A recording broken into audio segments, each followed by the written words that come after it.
Okay, so good evening, everyone. I hope all of you are fine. I can see Maitri's hand raised. Any question in the beginning itself?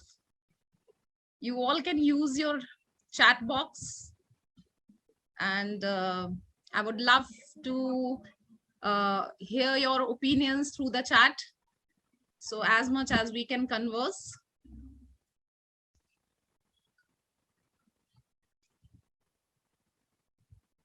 Okay, so I think we should start. I'll just share my screen with you all.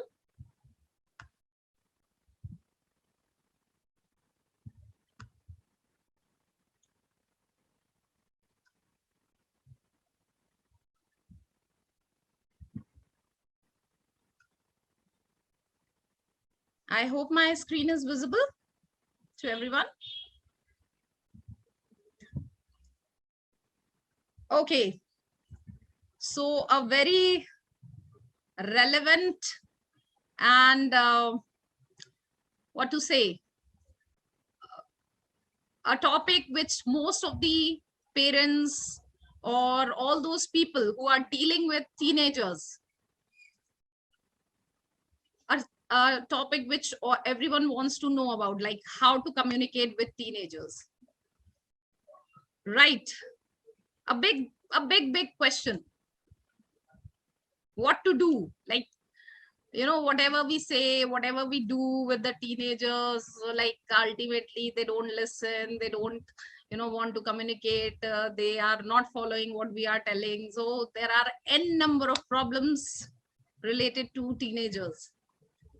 So today we are going to discuss how to communicate with teenagers and how to understand them better.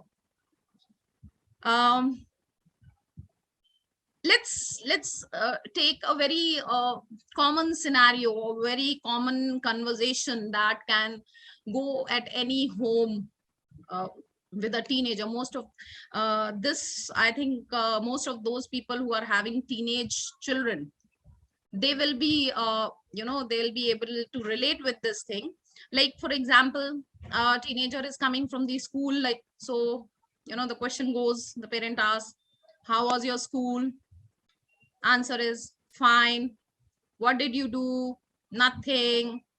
You had a test today? Yes. How did you do it? Don't know. You must be having some idea. Just told you I don't know. And that's it. End to the conversation. How many of you find it relatable? Does it happen often? Especially the ones who are having teenagers.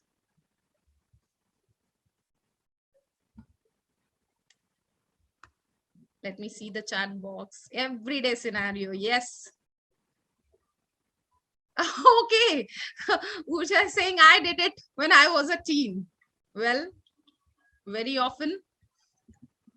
Okay. I was like that too. Okay, good. Well, I think most of us will say like that only. Like when we were teenagers, somehow maybe this was the scenario with us also. And our parents must be again, facing the same problem. So my next question is, what exactly is the problem in conversation with the teenager? What kind of problems appear now? Like after this kind of conversation, what will happen? What will happen after this?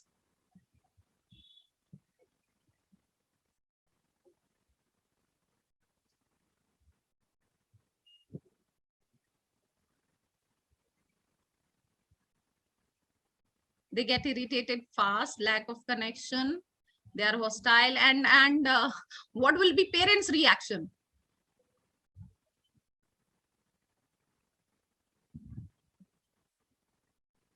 Angry, frustrated, irritated, stressed.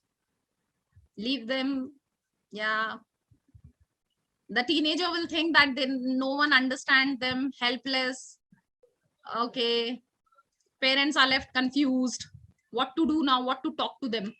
Communication is very limited. Yes, probably not able to understand.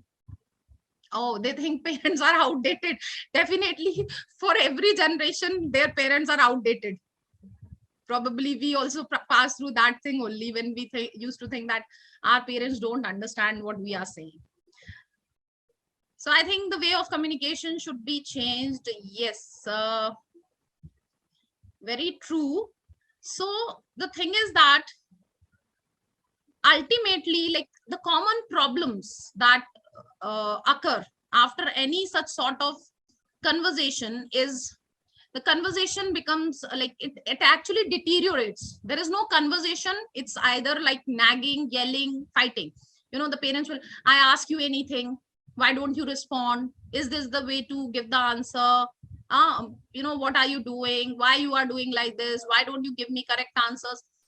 So all such sort of conversations start between the parent and the so ultimately what will happen? Either the teenager will shout back, okay, you are always behind my life, you're always nagging me, or the teenager will shut himself down, like they'll just go in the room, bang the door. So ultimately the parent will become even more frustrated, and so that's a common scenario that happens. And as a parent, one may feel angry, upset, rejected, sometimes. And the same thing can happen with the teenager also. They will also feel that maybe no one is understanding them, they are being blamed, or no one loves them. So that kind of scenario is going to happen.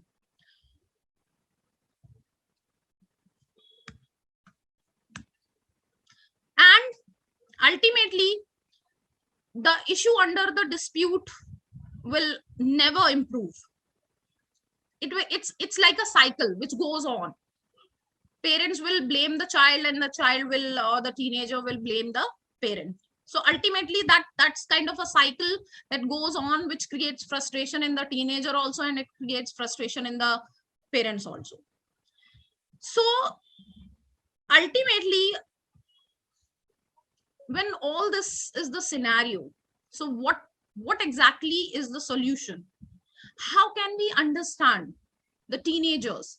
What all should be done by us so that we can make our communication better? But to make our communication better, it's very important that we should understand that how the brain of a teenager works. See, this is very important. Like, when we'll understand this whole process, then it will become easier for us to understand that what exactly a teenager thinks. And in that way, we'll be able to converse with them in a better way.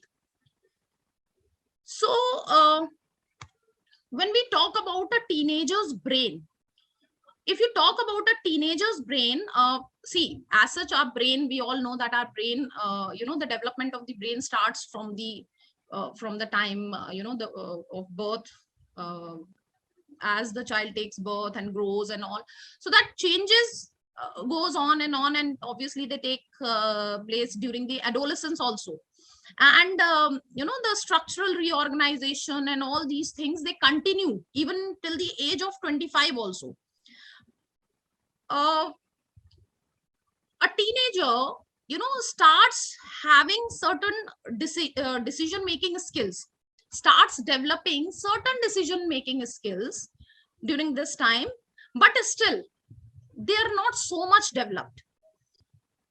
And so what happens is that in the heat of the moment, many a times these decision making skills of the teenager, they are influenced by emotions.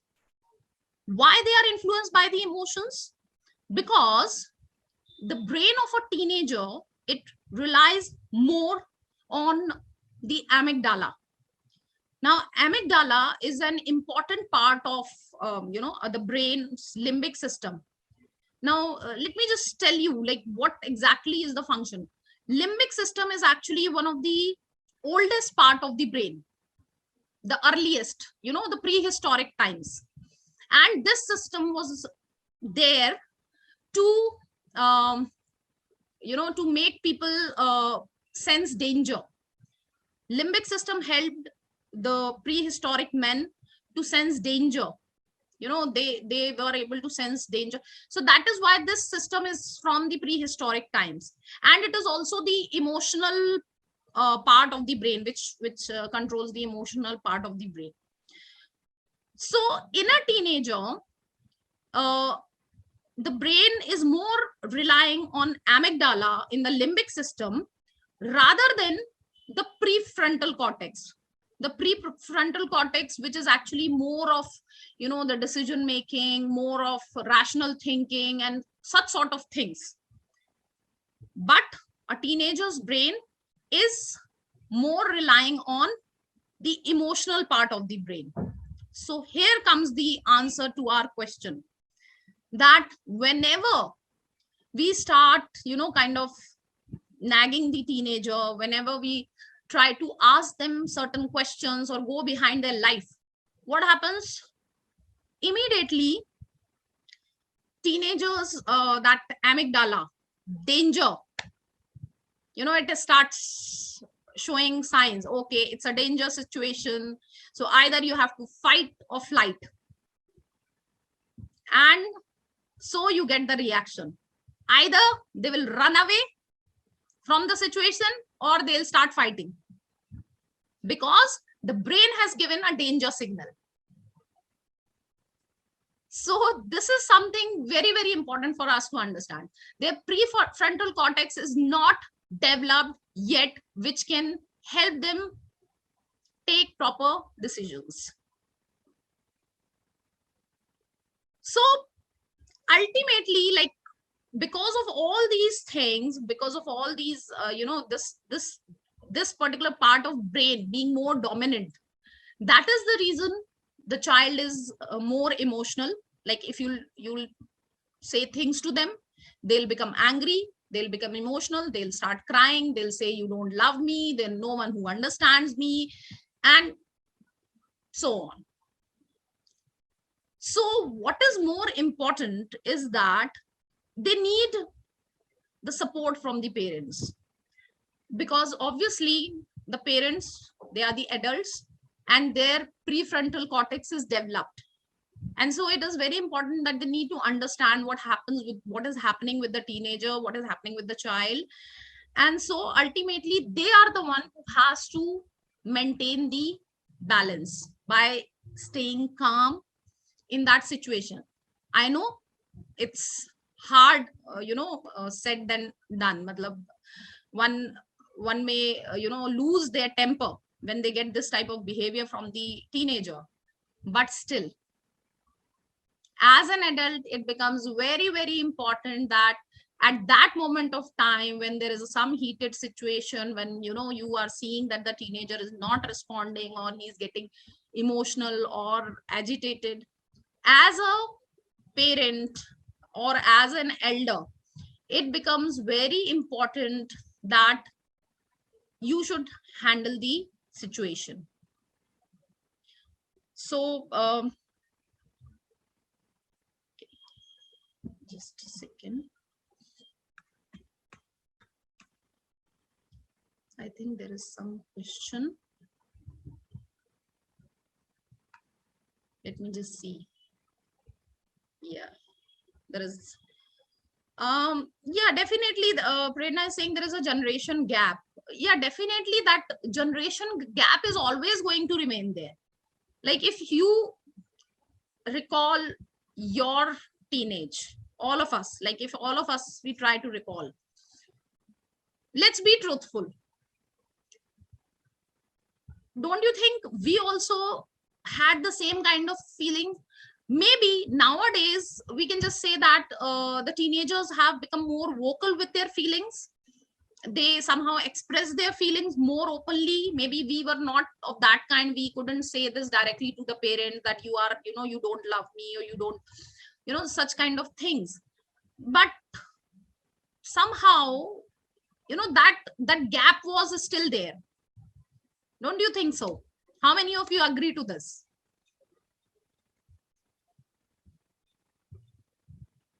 So that means this is something which passes on from generation to generation.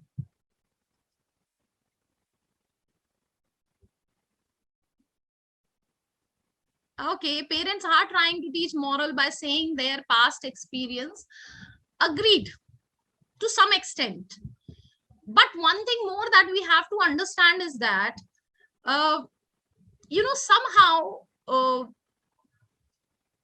the teenage period that we had and the teenage period that today's children are experiencing is totally different. It has changed in that sense. Like if we go back to our period, somehow there was no like the amount of competition which is there today. Actually, I'll come to this answer also later in the slide, some of the questions which are being raised. But one thing I want to say, the level of competition nowadays the students are or the children are facing, we have not faced that much. The amount of exposure that teenagers are having nowadays, we haven't experienced. So somehow we can't actually say that what we were, so the same thing can relate to today's children also. Communication on emotions, then the communications can be conclusive. Very true, very true. I think Vinita, what you are saying, that's very correct. So we didn't have social media pressure. Very true. Nowadays with all these communication, like somehow you can even say that there is fake presentation of things. Now suppose if any teenager or other teenager is showing that my parents love me, they gave me this, they gifted me a bike, they gifted me a mobile. Now the other teenager, like, they start relating to it. They start thinking that my parents don't do this for me, or they don't understand me, or they don't. So somehow that comparison starts. Yes, they want to showcase. So actually there are n number of problems. But if we this is a topic which can be discussed whole day, but if we try to summarize it, we'll have to reach to certain conclusion. So talking about some of the common communication misfires which actually happen with a teenager, and which actually leads to problems, which actually leads to miscommunication between the parent and the teenager or any adult. So we'll be talking about some of these communication misfires which can be avoided and which can help us understand understand the teenagers in a better way. And if we understand them in a better way, so probably we'll be able to communicate with them in a better way. And it's very important for us to understand whether we are a parent of a teenager or not. As a counselor also, many a times when we do parental counseling, it becomes very important for us that we should tell all these things to the parents, because they'll also come up with these same kind of problems. They'll give a list of problems related to the teenager. So as a counselor, we'll have to guide them with all these things. So it becomes even more important for us. Okay, so why these communication misfires take place. Now we'll have to understand these things. So the very first thing we have to understand, like I have already told you, that the prefrontal cortex of a teenager's brain is not completely developed. The prefrontal cortex is actually linked with planning and scheduling. Whatever planning and scheduling, like as an adult, we plan our things. Okay, this is what we have to do. Okay, so our plans of today, tomorrow, or maybe next week, or maybe next month, or maybe for 1 year. So it is related to the prefrontal cortex. But as I already told, a teenager's prefrontal cortex is still under construction. So what happens because of this? As an adult, because see, we already, the planning and all, everything is there, and if something does not happen according to the planning, so that also remains in our mind that okay, this is something lagged, and so we have to. So as an adult, even something which happened 2 weeks back will be still relevant for us. As a parent, as an adult, we'll say okay, this is what happened 2 weeks back. You said that you'll finish your work 2 weeks back, but you did not do it. Or 1 week back you, but the teenager has that part is lacking, not completely, but somehow it's lacking. So we are stuck in that 2 weeks back portion still, and the teenager has moved on. So what has happened? The teenager lives in present. You talk to them about today. You don't talk to them what happened 10 days back, or you don't talk to them what are you going to do 1 year after. It's somehow not matching with their level of development. But as an adult, this is what we most of the time do. You did not do this that day. I told you to do this. You did not do. Or what are you going to do after 1 year? You haven't planned anything. So we are always talking to them either the past or the future. And they are living in the present. So ultimately, what will happen? What are you going to get out of that? They'll give you a weird kind of look. What are you talking? You are always talking past or the future. I don't know. I have forgotten. What did you say? So ultimately, that's it. So this is a kind of problem that takes place most of the time with the teenagers. So what are we supposed to do with this? What is that which can be done? Like, what do you think can be done in this situation?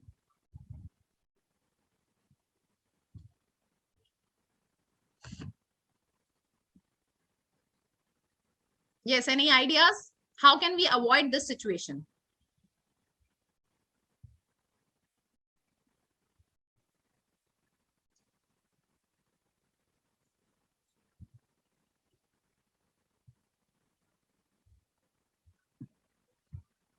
Yeah, daily planner. Okay, so don't go for a very long period of time. Like, don't go for 10 days, 12 days, 1 month, 2 month back. Don't. Yes, short-term goals. Assigning them short-term goals is very, very important, because they live in, you can't be giving them like a whole lot of bunch of things today, tomorrow, and day after tomorrow. They won't be able to do it. Short-term goals, and if they complete it, or so you talk to them about it, complete it, so motivate them about it, but don't keep on nagging on what has happened past. You did this mistake. If the conversation starts with something of their interest, they may gradually open it up. Very correct. Yes, we should give them freedom. Yeah, definitely. That freedom will be there, but at the same time, we have to understand that the teens don't live on the same timeline on which we are living. We are like, and that is the problem. That is the reason when we talk to them about past, when we say we used to do this, in our times we used to do this, we were not like you. So they are not able to connect with it. What are you telling? 20 years back, what you used to do, what should I do with that? They will tell you, mama, that papa, this time has changed. You don't understand. And that is the reason they'll say you don't understand. Yes, don't be patronizing because you are older, right? Because actually we start believing that we know everything, and we try to kind of control them. Somehow what has happened with us, we are trying to do the same thing with our teenagers somehow. Are teenagers becoming more materialistic? Now, this is a very debatable question. We'll take this question at the end. So basically, the idea is that so basically, if we talk about what can we do to avoid this situation, so definitely we have to understand that they do not live on the same timeline as we are living. So it is important that we should keep our things concrete. Don't talk to them things which has become abstract for them. Past and future, they are abstract for them.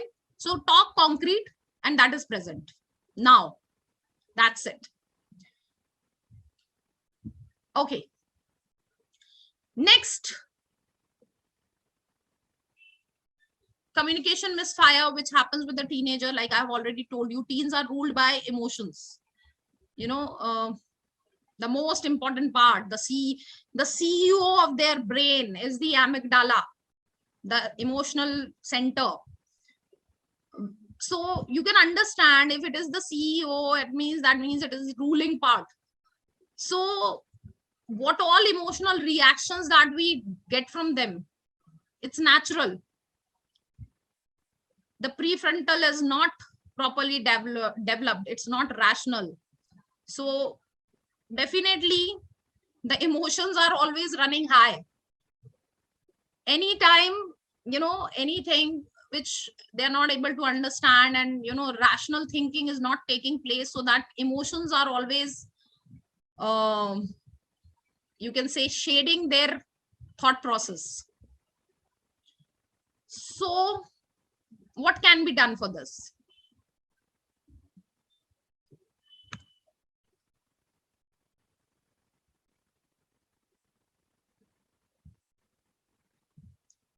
Let me just check the chats. I can see some of the chats here.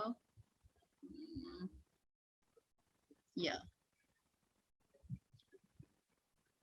Okay. Previous one, Prerna, which one you are asking? This one only? The avoidance one. Okay. I'll just.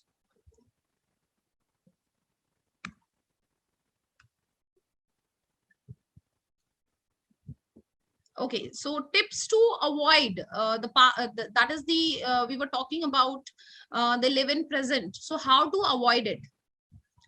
So like I have already told you, that if you want to communicate better, we have to live on the same timeline and keep things concrete. So should I move on?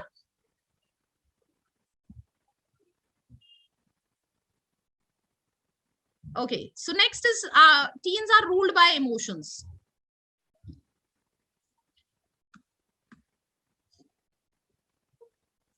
So what can be done?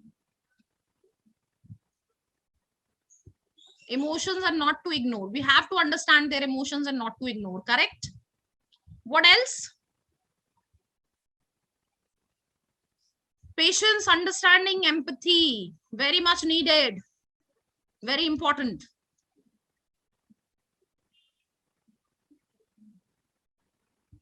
Yes, understand their feelings. True. Mirroring, yes. Mirror their state of mind, try to understand why they are feeling in that way, how they are feeling, instead of like kind of lecturing them or telling them you should do this or you should not. Telling them what not to feel, correct. You should not telling them, oh, you are grown up, you should not do like this, you should not behave like this. Very correct. We have to empathize and understand them, get yourself down to their level, right? Correct. So basically all these answers are very correct. Everything, actually everything is correct as far as it comes to understanding their emotions, because the most important thing we have to remember is they are ruled by the emotional center, right? So what is more important for them is that we should understand that, when a teenager is becoming hyper, when they are showing excessive emotions, so it's very simple that we have to remember it's the amygdala speaking. Remember, it's because of the amygdala that the teenager is behaving like this. So it's simple. We don't have to rationalize everything when they are in their emotional state. Don't try to explain things to them. Don't try to find out a solution to a problem in that particular stage only. Wait until that emotion dies down. When they're calm, when they're quiet, talk to them in a more more of a rational, like in a way that they are able to understand. Talk to them in a more, like, try to get some solution from them only. Okay, so what do you think should be done in this case? And they'll be coming out with some solution. So you can rationalize it together and then come to a conclusion, right? So let's move on to the next one. Next, teens are incredible observers and terrible interpreters. What does that mean? Something very, very important. Teens are incredible observers. They observe your body language, the change in your tone. And as I have already told you, because their brain is always in that high alert mode, fight or flight situation, amygdala ringing the bell, ding dong, it's a danger sign. The body language has changed, the tone has changed. Okay, so now it's a fight or flight situation, you have to run away. And immediately, even though maybe you are not wrong, maybe you are not trying to convey something like that, but still the danger bell has rung, and that means you will get a reaction. That's it, you have to be ready for it. So one has to remember that they are incredible observers, but they are terrible interpreters. Once the danger bell is on, that means they are going to interpret you wrong only. Even if you are trying to say something good, it is going to ring a danger bell in their mind. I can see several chats here. Let me just go through it. Yeah, they may not read situation correctly. They have their own imagination and interpretation of the situation. Very correct, Pooja. In fact, here I would like to bring one more very important part of their developmental process. There are two very important parts of the developmental process that develops in teenagers only. They develop, the concept of imaginary audience and personal fable. Imaginary audience, an audience which is not there, so but they always think, okay, what people will think about me, so they are always on that thing, so that is always troubling them, right? And they have the concept of personal fable. Personal fable is like, what unique situation I am going through, no one else understands, no one has ever gone through that. So they have their own story which they believe that no one has ever gone through. The problem that they are facing in their life, no one has ever gone through that. So these are two things which every teenager goes through. Yeah, so that pressure is sometimes, in real also, sometimes it's imaginary also. When dressing up or when having some, it's always in their mind because of the imaginary audience. They always feel that, what people will think about them, what people will say about them. So that thing is always in their mind. And that is why, yes, they are sensitive to all these things. And that is the reason they observe each and everything, any change happening, and they are on the high alert. They will immediately go defensive. If they see, okay, anything happening, they'll immediately, start showing reactions. Before you pound on them, they'll pound on you. And that's how the whole thing goes on. Each one can relate. Yes, very true. This is what happens actually with every teenager. So ultimately, what do you think? What can be, what can be done to avoid this situation? We know that they are observers, and we know that they are terrible interpreters. So what can be done? Let them tell their, not react to their, let them tell their theories, not to react to their actions. Correct. Be clear. Right. Yeah. Try not to argue in front of them. Yes, Vasanti is saying. Yeah.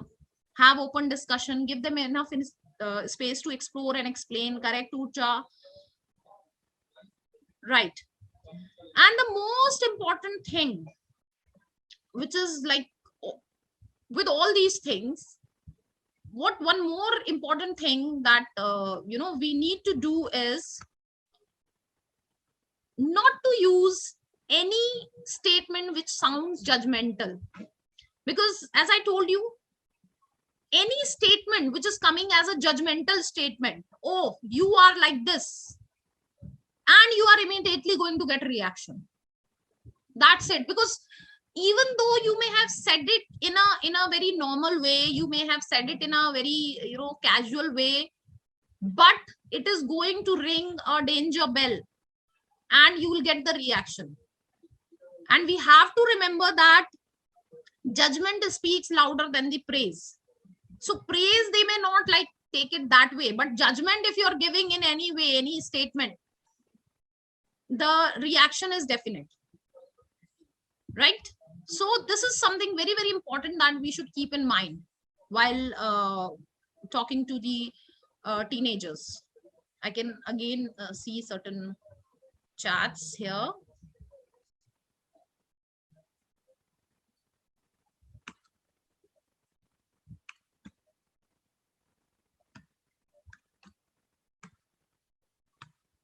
Yeah, I can see certain chats. Let me check it. Don't pressurize them with your conclusions. Very correct. They fear because they feel rosy for all and troublesome for them only. So it's better to allow them to understand that loss and gain are both part of practical life. Yeah, correct. But still, we can't be explaining everything to them. They will understand to their level. As I've already told, their reasoning won't work, and especially at the time when they are sensing danger, definitely their reasoning will be totally shut off. So at that time, though, we can't explain any such things to them, right? So next, we ask the wrong questions. We ask them close-ended questions. Okay, will you listen to me or not? Are you hearing what I'm saying? So what will be the answer? Yes or no? Why don't you listen to me? I mean, because you keep on speaking so much. That will be the answer. As simple as that. What do we expect? So most of the time, what we are doing is we are asking them wrong questions. We are giving them close-ended questions. We are not giving them a chance to express themselves. We just want a specific answer from them, and that we can't get that proper answer. They feel that they are being probed, they are being interrogated. They actually feel like they are in some courtroom or in some police station where they are being did you do this or not? So that is how it is considered that you should answer.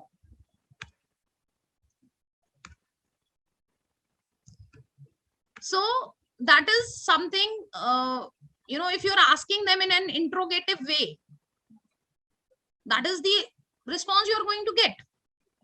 Yeah, avoid ordering tone. It should not be kind of an interrogative thing, as if you are standing in a courtroom and asking them. You are the judge and you are asking them, did you do this or not? You answer me. These are wrong questions. Yes, give them time to explore. Let them understand. Give some time to explore. Let them understand what is being said. Let them not like think that they are being interrogated, or they are being, all the time they are being probed about certain things. Why you did this, why you did this, why you, that kind of thing. It gives them again a danger sign, and it can be very irritating for them. So how can we avoid it? Like I said, don't probe them. Try to converse. It should be in a form of a conversation. Okay, so simple. What happened? Like, example, maybe the teen went to a party. You ask, okay, so did you enjoy your day? Maybe he had a very bad day.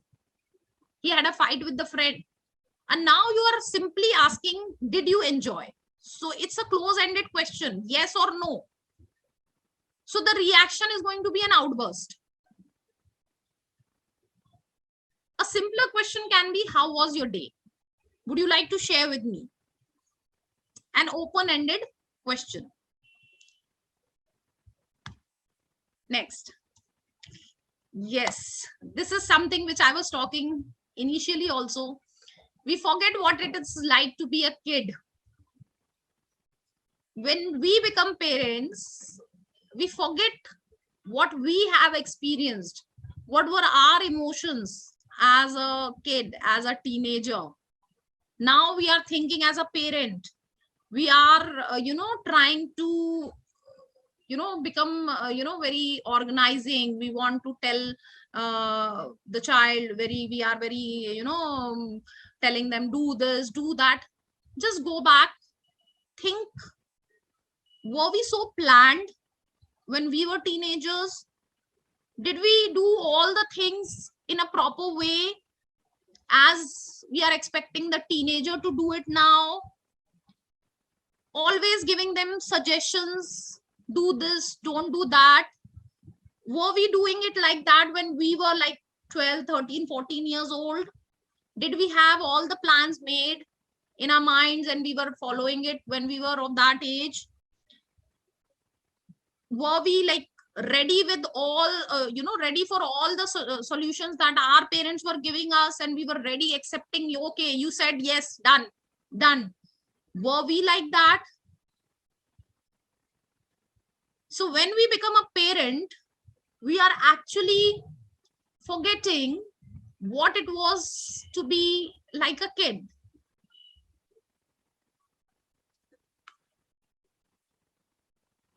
How many of you agree to this?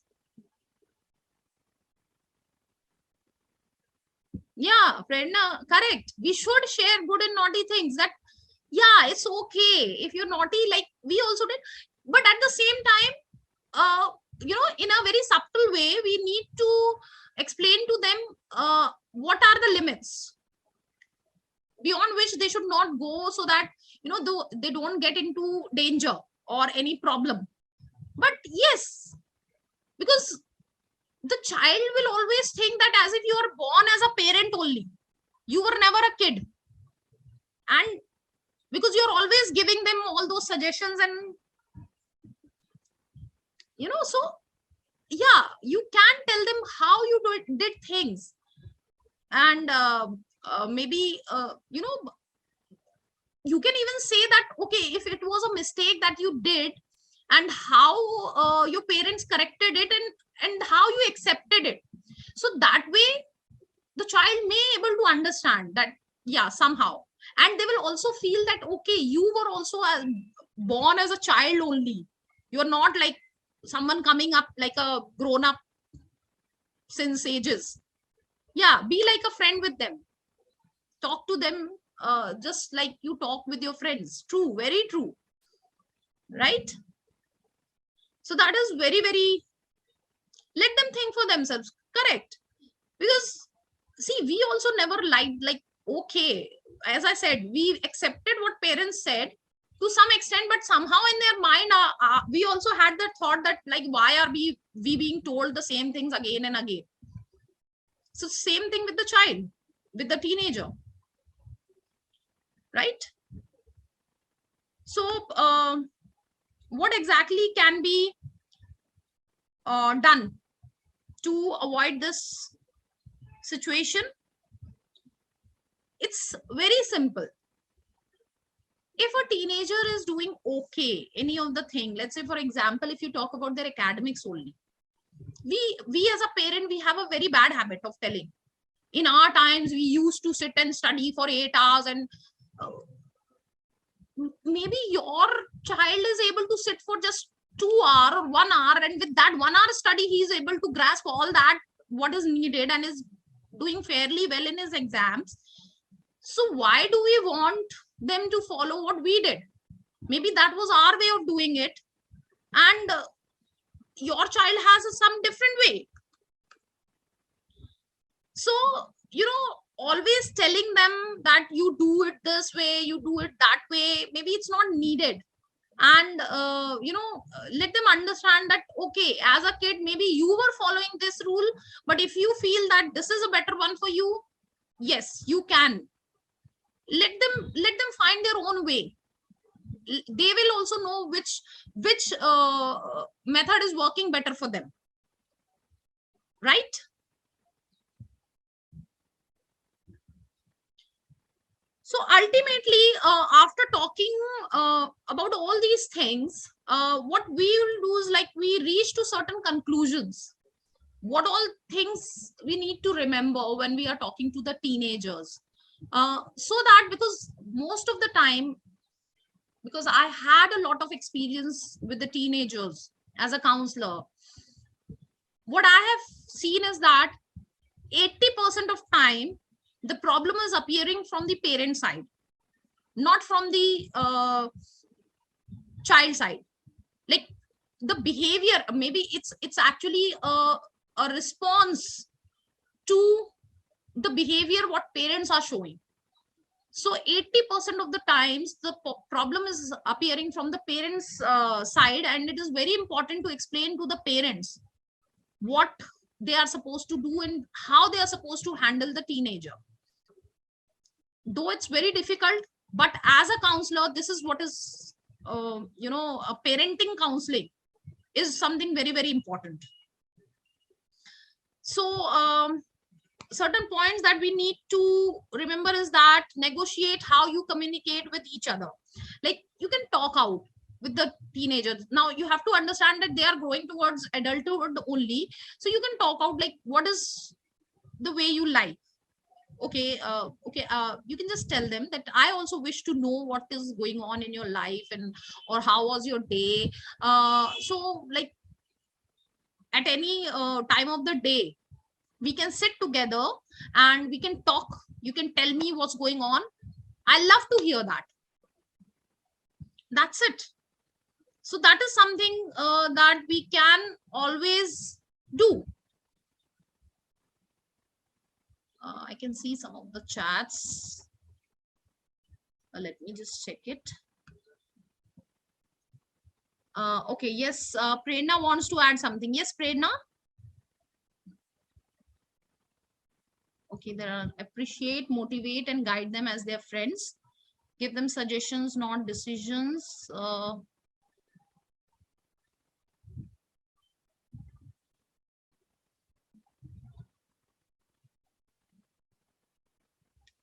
Yeah, very correct, Meenakshi ma'am. Give them suggestions, not decisions.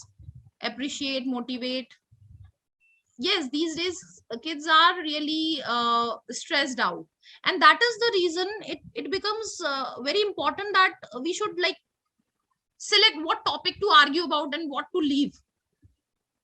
Not Every topic needs, that same kind of method, nagging and yelling. And so it's very important. Like, yes, Pooja correctly said, choose your battles with them wisely. You don't have to fight. It's not a world war going on wherein you have to win. Please understand that it's your child only. If he's not understanding, then also at the end, you are, as a parent or as a adult, will have to understand. Acknowledge and celebrate their achievements, even though small. So many a times it happens that maybe we are so busy, or maybe just because of our ignorance, we matlab, like, maybe the child made tea for the first time. Oh, acha, finally you have learned. Now this kind of a statement will definitely demotivate that child, that teenager. Next time he'll say, why to do this? So it's important to acknowledge their small achievements. That will make them feel that they are being loved, and whatever they are doing, the parents are observing it and they are appreciating it. So that is something very, very important. Not to evaluate, yes, we should make them realize that they are also part of the decision. Very correct, ma'am, Richa ma'am. Thank you so much. So this is something very important. There are some more things that we need to remember. Set a good example by apologizing when you are wrong. Many a time as an adult, we tend to ignore this part. Suppose if we have shouted on the child. Now, as a adult, we feel that, okay, we are adult, we have done it. Do we say sorry? Do we understand what is apologizing is? So then if we are not doing it, then how do we expect that if the teen has done something wrong, he should also apologize, because he has not seen that happening. So it is very important, even as a parent, if we have done a mistake, maybe we shouted wrongly on the child, we can always say sorry. We'll not become small. So that is something very, very important. Along with that, certain reasonable house rules are to be made. It can be in the consultation with the teenager, just like Richa ma'am said, they should be a part of the decision making. So even if some rules are to be made for the teenager, they have to be in consultation. Like, okay, this is what we are making the rules. So what do you say? And if there is some compromise in that to be done, that also should be taken into, some negotiation. Certain things should be kept in mind. Okay, it should not be like an hard and fast rule. No, like it should not be kind of a, it's your house, not a jail, where once rule is made, it can't be changed.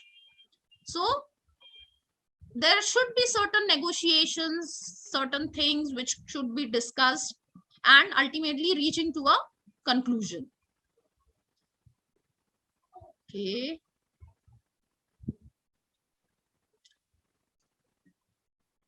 Very important. Stop and consider before you say no to their request. Many times what happens is that we just have to, because we have to say no, we say no.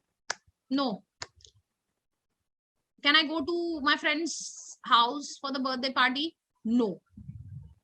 Now, why that no? If it is actually some genuine reason, then you have to tell why.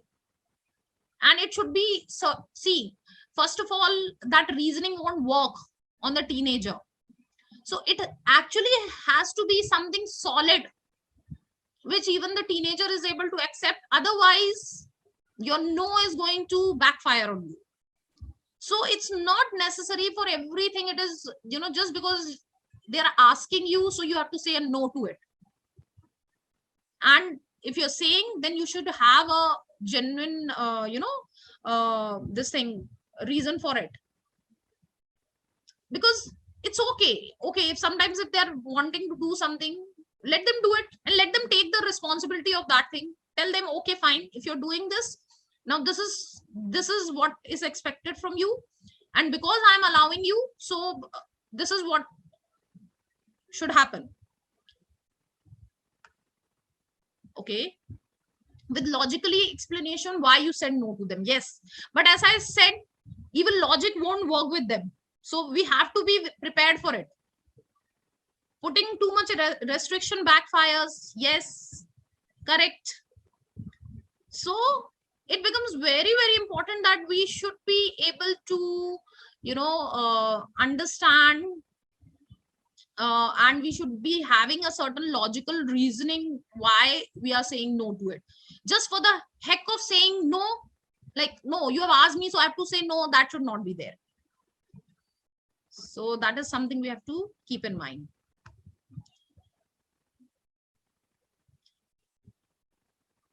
Really listen when they talk to you. Yes, that is something very, very important. Many a times we are so busy with our work and maybe job or anything, that we don't, okay, they are trying to tell you something, okay, you are saying you are busy with your work, yes, okay. It's very important when they are talking to you, when they are actually trying to talk to you, give time to them, look into their eyes, listen carefully, make them feel that yes, you are listening. Because if we are not giving them that proper attention, then that is the reason that they stop communicating, and after that we complain that you don't tell me anything, you don't talk to me. So it's very, very important. Avoid angry or impatient body language. Yes, like, speak up, hurry up, I have to go, that kind of thing will never allow them to speak. They'll not want to communicate to you. So that kind of thing should not be done. And most importantly, if child is trying to give a different viewpoint, appreciate that they have a different viewpoint towards the world. They are just not the followers, they are not just just blindly following everything. Because if your child is like that, in that case, even in future he is going to be like that, he's going to follow everyone blindly. If he is able to put his view, that means he knows, he's able to reason out things, he is able to do that, he's keeping a different viewpoint. And that is very, very important to maintain his originality, his personality. So appreciate this thing, that your child is able to do that. He has a different viewpoint. Yeah, they have their own world, and they are trying to take a decision for their own world. So sometimes it is very important to let them explore, let them find, maybe they may go wrong, but at least that way they will learn. So let them take the responsibility of their own decisions. Guide them, not order them. Correct, Prerna? So that is something which is very, very important. And if we really understand this regarding the teenagers, and we remember all these points with the teenagers, I think the communication will become much easier. See, sometimes it's easier said than done, but ultimately we have to reach to some point, some conclusion. And if we are able to follow all these things, if as an adult we are not able to change, how can we expect a child, or maybe a teenage? For us, he's a child only. So how do we expect that they should change? So it's very, very important that we should be able to understand what they are thinking, what they are feeling, what's going on in their mind. Sometimes instead of just trying to explain things to them, try to understand what they want to explain.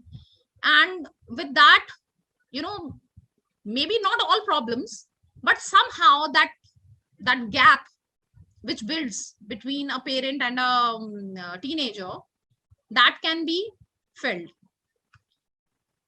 Okay, so okay, need to discuss teenage dating, alcohol, teenage suicide. I think these are some more topics which need separate sessions. So maybe someday we can have some more sessions on these important topics, because again, as I said, there are ample number of topics related to teenagers which will need maybe a whole day's discussion. The right age of teenage. See, now biologically it's like 11 to 12 years, that is the teenager's age. Who asked me? Let me just, yeah.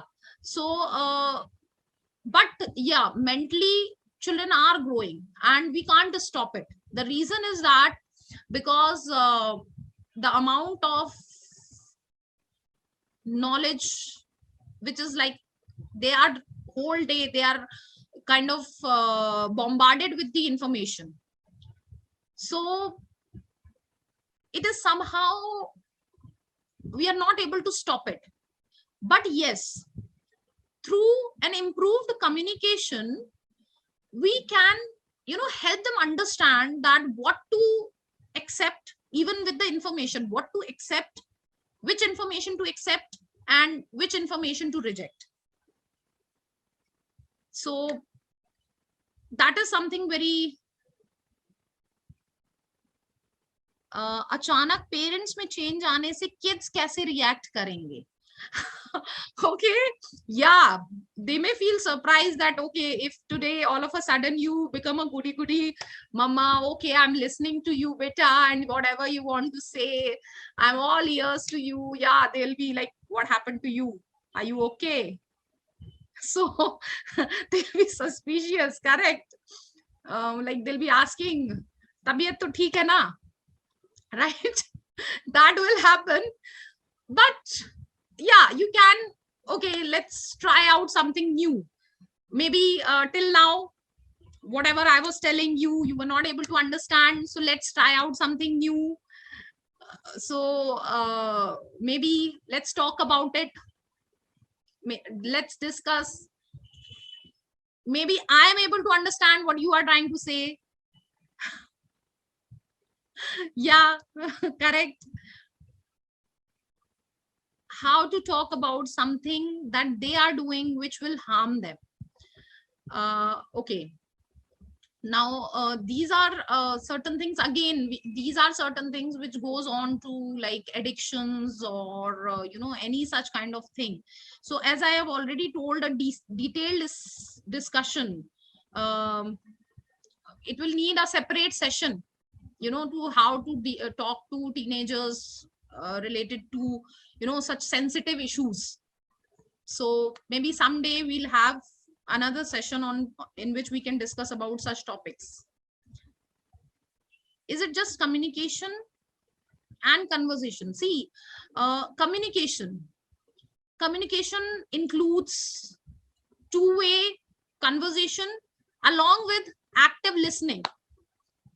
So if you are actively listening, you are understanding what the teenager is telling, and you are able to communicate with each other, that will be a proper communication. Conversation can be simply like you said something, the teenager answered yes, no, so that is also a conversation. But communication needs something more than that.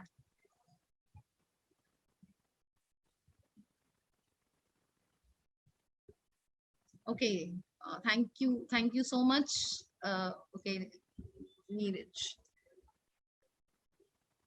Yeah, so see, already we have reached the time for today. So I know there are many more questions related to teenagers, many topics which can be discussed. So we'll try to have maybe me or any other of the mentor, they will one day discuss over these topics. There are certain relevant topics, and We will definitely have a session someday on these topics. Yes. Yeah, these are relevant because these are the problems which, many of the, parents or even counselors, they parents come up with these problems to the counselors. Okay. Yes. So thank you so much, all of you. What age they become adult? See, adult is like, again, different teenagers. Again, although there are certain, has been kept age group, okay, this age is a teenager's age, but mostly, like, it depends differently. Different teenagers have a different, like, some grow very early, their mental development and all sort of development takes place quite early. However, some takes, some of them, they take time. So it depends. Here, adult, if you mean in the sense of just physically or mentally, so mentally, as I am saying, it depends. They take their own time. No, that, yes, Richa ma'am, that's correct. Adult in that sense, they'll become by the law only. Yeah, but I'm talking about the mental adulthood. So anyways, thank you everyone. It was very, like, so many things came out, and lot many discussions took place, and I can see that you all are like, this was a topic which everyone was having so many ideas and thoughts, and we had a great session today. I hope you all enjoyed it, and thank you so much.